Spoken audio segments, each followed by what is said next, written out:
Hey, Snapflash fam, we've got some crucial updates straight from Botswana's parliament. Finance Minister Peggy Serame has just made an important statement about the state of Botswana's public finances. You won't want to miss this. Why is Botswana facing a significant financial challenge? And what's the government's plan to tackle it? Stay tuned to find out. Before we dive in, make sure to like, share, and subscribe to Snapflash for the latest updates on this and more. Finance Minister Peggy Serame addressed Parliament to shed light on Botswana's current financial situation. She highlighted the impact of recent global events and their toll on the nation's economy. Back in 2008 and 2009, the global financial crisis hit Botswana hard, forcing the country to dip into fiscal savings and secure substantial budget support from institutions like the African Development Bank. Fast forward to 2020, the COVID-19 pandemic struck, leading to another significant economic downturn. The government responded quickly, but it meant once again using up fiscal reserves and taking on loans from international bodies like the World Bank and Japan International Cooperation Agency. As of now, Botswana's Government Investment Account, GIA, has seen a sharp decline. From 19.1 billion pula in May 2023, it plummeted to just 4.1 billion pula in May 2024. This reduction is a result of increased government spending to stimulate economic growth and support public services amidst a weak performance in the diamond sector. The diamond industry, a cornerstone of Botswana's economy, has been struggling. In the first half of 2024, diamond sales were down by 46.1% compared to 2023. Factors contributing to this decline include competition from lab-grown diamonds, low demand from major markets like the USA and China, and disruptions from geopolitical tensions like the Russia-Ukraine conflict. Minister Serame emphasized that the government's spending was necessary to address pressing developmental needs and stimulate economic growth. Mr. Speaker, in line with Standing Order 41.2, I wish to make a statement on our public finances to this Honourable House.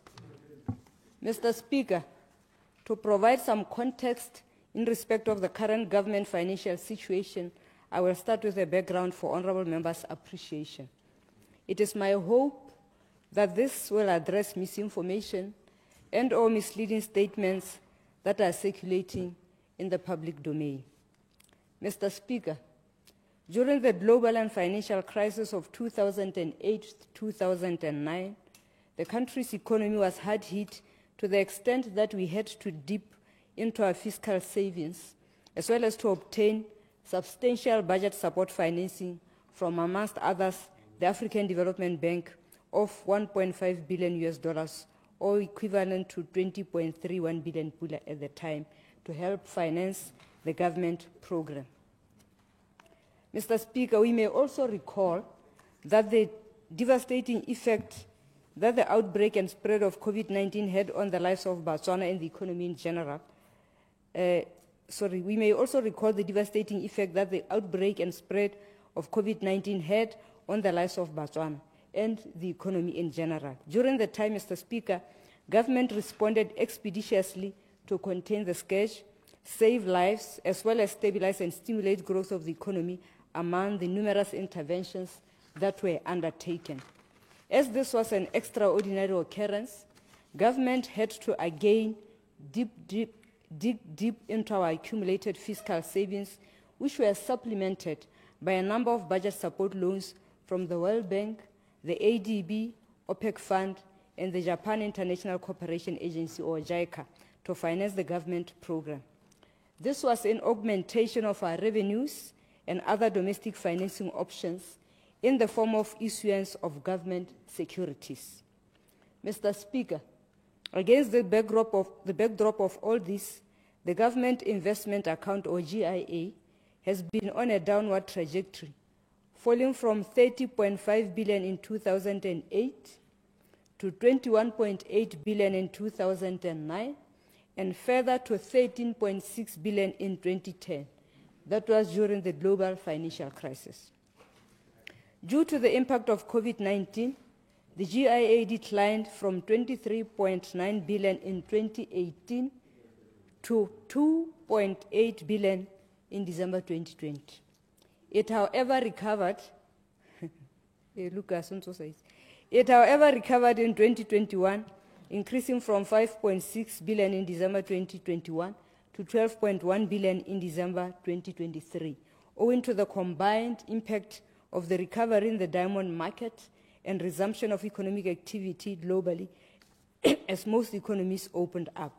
However, the recovery was short-lived, as the GIA fell to 5.1 billion in April 2024, from 18.5 billion in April 2023. As at the end of May 2024, the GIA was at 4.1 billion, compared to 19.1 billion in May of 2023. This is indeed a marked reduction, as it impairs the ability of government to finance the budget and provide adequate buffer to the economy against unforeseen events and shocks in the future. Mr. Speaker, first it is worth explaining to this House the dynamics of the GIA, which represents government savings account held at the Bank of Botswana. It receives government surplus cash balances derived from budget revenues and other financing operations, such as borrowing, net of spending and financing outflows. Historically, it has received inflows from budget surpluses and experienced outflows in the event of budget deficits. Mr. Speaker, the GIA is more than just a simple savings account at a bank. Under the agreed arrangement between the Ministry and the Bank of Botswana, the GIA also represents government's share of the Pula Fund portion of the foreign exchange reserves. Mr. Speaker, the value of the GIA, therefore, depends on three main elements. First, it depends on flows of cash in and out of the account, representing the balance of government's revenue, spending, and financing operations. This balance can be positive, that is, if inflows are greater than outflows, or negative when outflows are greater than inflows on an annual basis. Second, it depends on changes in the Pula Special Drawing Right exchange rate, because the GIA is tied to the SDR value of the government's portion of the Pula Fund. The Pula valuation of that portion varies with the exchange rate. Third, it includes a portion of the unrealized gains in the market value of Pula Fund assets. On the revenue side, Mr. Speaker, collections have been much lower than expected. As at June 2024, actual total revenue and grants was 18.2 billion Pula against our expected collection of 23.4 billion Pula. Mr. Speaker, all of the above factors have contributed to changes in the levels of the GIA seen over the years. Specifically, Mr. Speaker, since 2020, it is important to highlight the following. One, inflows to the GIA have declined owing to the weak performance in the diamond market, which fell significantly in 2020 due to the impact of the COVID-19 pandemic. Further, in the first half of 2024, diamond sales were $1.949 billion when compared to $2.428 billion in 2023, representing a decline of 46.1%. Two, spending increased as government implemented an economic response to the COVID-19 pandemic with a view to addressing issues related to provision of support to workers, stabilization of businesses, and establishment of a COVID-19 pandemic relief fund with a capitalization of 2 billion Pula from government. These measures contributed to the reduction of available buffers at a time when there were no significant inflows into the GIA. Mr. Speaker, currently the GIA is low on account of the commitment to increasing spending in order to stimulate economic growth and support recovery, as well as poor performance of the mining sector, as I have already indicated.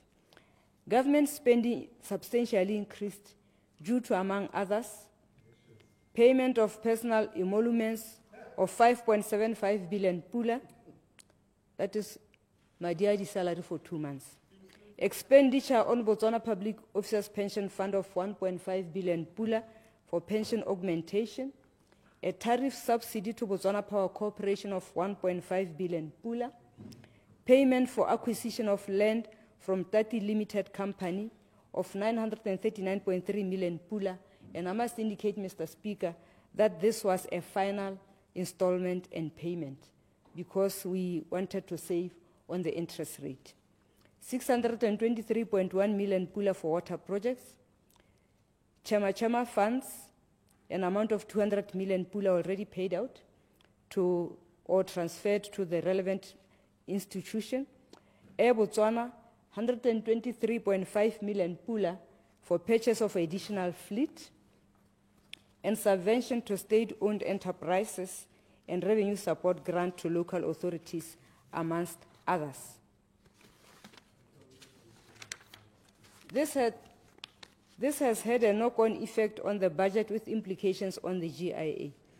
Mr. Speaker, the economic landscape has substantially changed compared to the time when I delivered the 2024-2025 budget speech in February 2024. For instance, during the year 2023, economic growth decelerated to 2.7%, lower than the 3.2% that was anticipated, indicating weaker than expected performance of the diamond industry. Mr. Speaker, the weak performance in the diamond market experienced in 2023 continued into the second half of 2024.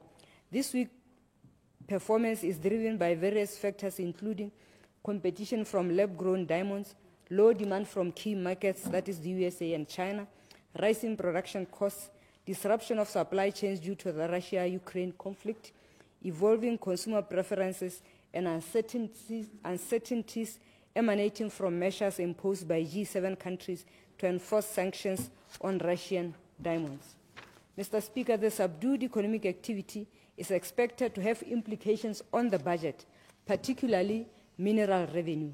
Consequently, we are implementing necessary interventions to deal with the current realities.